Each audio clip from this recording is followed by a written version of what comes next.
Welcome into Ricky Reacts. I want you to like and subscribe over here. Also, you can catch myself, Bill Colarulo, Silvana Kelleher on Unfiltered Monday through Friday, 2 to 6, 97.5 The Fanatic, 97.5thefanatic.com, and NBC Sports. Philadelphia, we're here for Ricky Reacts.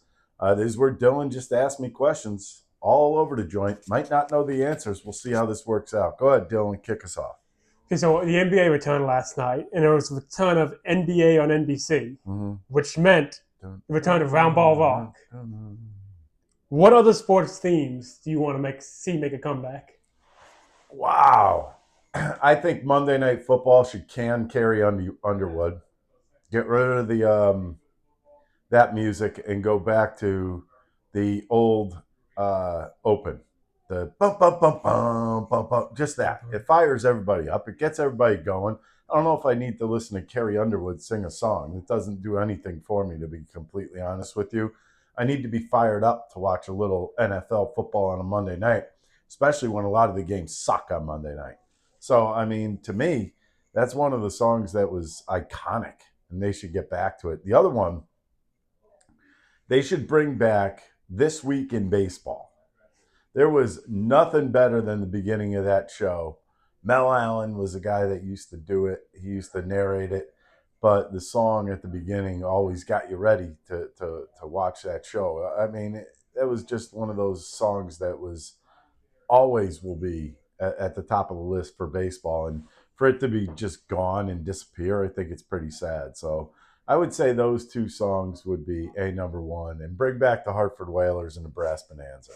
You knew that was coming, didn't you? Okay, we're 2 games in. I do have another one.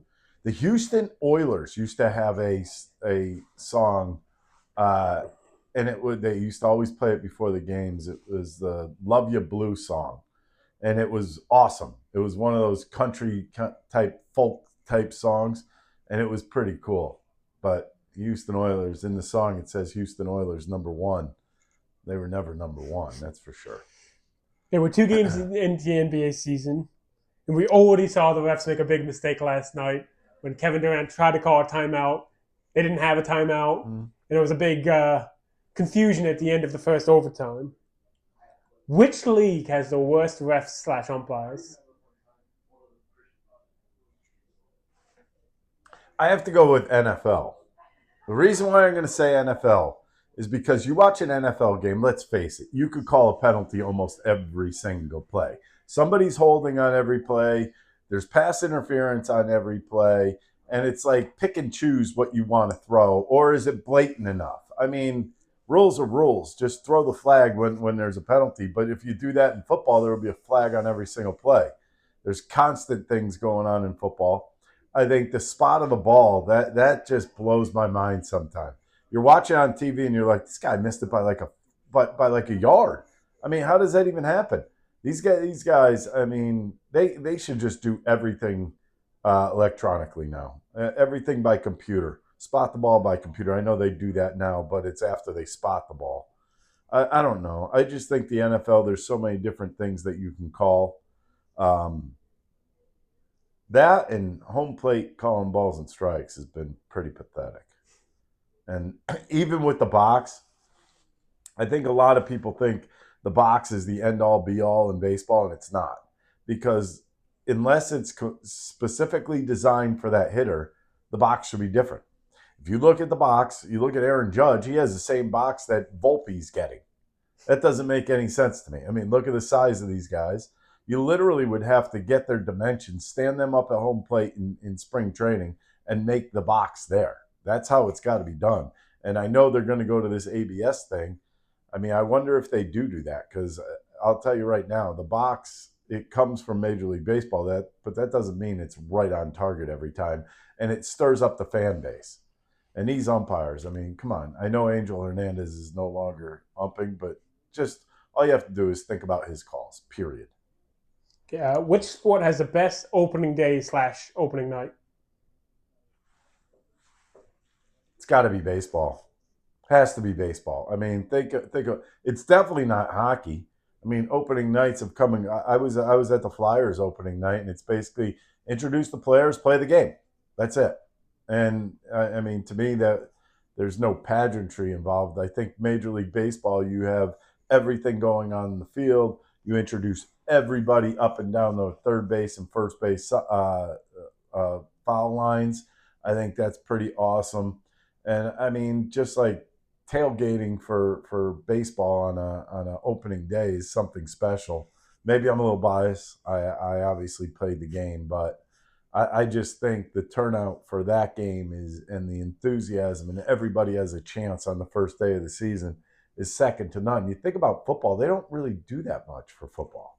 It's basically opening day, and people are tailgating anyways every single night. So every single game, and it seems the same to me. And half the players are rusty because no one plays in preseason anymore. That's the other thing. I mean, baseball, you play 30 games, 40 games before you even get up to play the regular season. But there's always something about that first game of the season. As long as the weather is decent, it's always a positive. Who would you say is in second place? Well, probably football. Yeah. And I don't even think they're close. I mean, to be completely honest with you, they're not that close. I just think the enthusiasm outside of the stadiums, and that's why you got to take away basketball and hockey, because it's indoor arenas. You don't get that feel before you go into the stadiums. For at least for baseball and football, you're getting that feel of anticipation because you're around fans for 2-3 hours before a game, and then you go in and you're ready to go. So I mean, I just think it's one of those things where the outdoor sports have a general advantage for opening days than anything else. Okay, so Unfiltered is currently at a war on two fronts. You're warring with the morning show, Kincade and Salciunas. You're warring with Middays with Marks. But if you had to broker a peace treaty with one of them to be able to focus on the war with the other show, which show are you making peace with? So who would be my ally? Yeah, I would go with John Marks and Ray Dunn. I think a lot of people think I actually really dislike Ray Dunn. I actually like Ray Dunn. We just kind of get under each other's skin, which is kind of, to me, it's fun every day when you can get under somebody's skin and he can get under yours. Makes your day a little bit more interesting. And John Marks, though, I will say this much. This guy's been like the gasoline guy. He brings like a gallon of gasoline every day, just dumps it on a fire and sees if it flames back up. I mean, talk about keeping a fire brewing. He's the guy. He is the guy that keeps the fire brewing. And quite frankly, I mean, we don't have to see the morning show every day, so it doesn't bother me all that much. We don't see them every single day because we're, 4 hours removed from when they're leaving. So we don't have to deal with that. But trying to become allies with John and Salciunas, I don't think that'll ever happen. I could see Connor. I mean, Connor's Connor. Does some weird stuff on his, what does he call that thing? That little video he does. Locked On Phillies? Locked On Phillies. Crybaby. Anyways, good. Okay, so the final question, and this might change your answer because I usually try to get questions from other people around the station for you. Here we go. And this time it was from Nate and Brandon. Nate Tennyson, Brandon Dutsy, Midday Show AP, Midday Show YouTube producer. Yep. They asked, why do you let Ray live rent-free in your head? He actually doesn't. I just play the game. I mean, everybody thinks I'm mad. I'm only joking. I'm just a really good. Am I not a good actor in that sense? I can mess with people just as well as anybody else, and everybody thinks I'm so upset with Ray, which I'm actually not. I'm just playing the game. You know, if you can't play the game, you shouldn't be in this situation, because if you go on, take a shot at somebody, and we're doing it because we generally kind of like to just meddle at people just to see the reaction that we get. And in Ray's case, Ray comes back at me, so I kind of like it.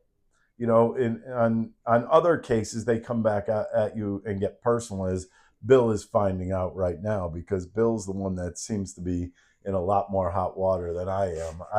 I just take little shots at people, with the exception of Ray, because he's a wide open target and it's easy. And you know what, my whole answer to this is I don't let him get under my skin. You know what? If you think about it, everybody talks about knockout. First year, I threw the ball in the stands. Second year, I threw the ball at Ray. Third year, who knows? Who's going to be next? That's the question. I got to keep up an image when I go to Knockout, don't I? That's the bottom line. There you have it. Ricky Reacts. Want you to like and subscribe over here.